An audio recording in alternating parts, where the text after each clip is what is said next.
বাধাহীন তদন্তে সিবিআইকে ছাড়পত্র দেওয়া হলো রাজ্য সরকারের পক্ষ থেকে। এর আগের সরকার সিবিআইকে তদন্তের ক্ষেত্রে বিভিন্ন বিধিনিষেধ বা বাধা দিত বলেই অভিযোগ ছিল। এ বিষয়ে রাজ্য সরকার ঠিক কোন কোন তদন্ত বা কি পদক্ষেপ করা হচ্ছে রাজ্য সরকারের পক্ষ থেকে বিশদে জানবো। আমাদের সঙ্গে রয়েছেন বিশেষ প্রতিনিধি দীপ্তিমান ভট্টাচার্য। দীপ্তিমান, এ বিষয়ে কি সিদ্ধান্ত নেওয়া হয়েছে রাজ্য সরকারের পক্ষ থেকে?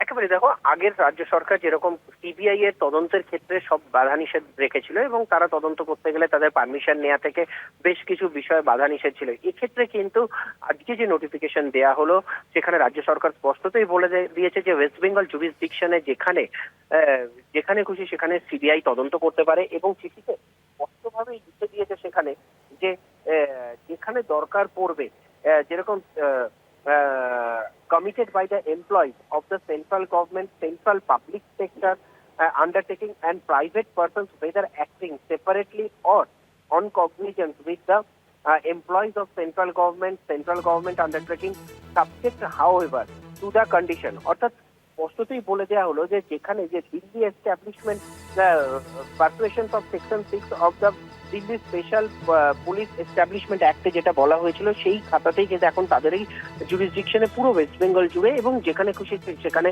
কিন্তু তদন্ত করতে পারবে সিবিআই। এবং এই সিবিআই তদন্তের ক্ষেত্রে যে বাধা নিষেধ ছিল সেইগুলো আপাতত উঠে গেল সিবিআই এর ওপর থেকেই বলেই মনে করা হচ্ছে। দীপ্তিমান, সেক্ষেত্রে কোন কোন তদন্তে গতি আসতে পারে বলে মনে করছে প্রশাসনিক মহল?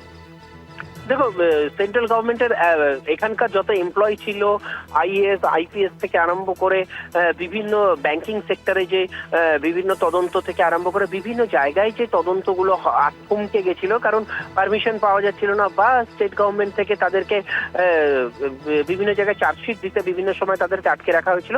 তো সেক্ষেত্রে বিভিন্ন জায়গায় যে আটকে রাখা হয়েছিল সেক্ষেত্রে এখন আর সেগুলো থমকে থাকবে না। বিভিন্ন কেস যেগুলো এতদিন থমকে ছিল সেই কেসগুলো আবার সিবিআই নাড়াচাড়া দিতে পারবে বলেই মনে করা হচ্ছে।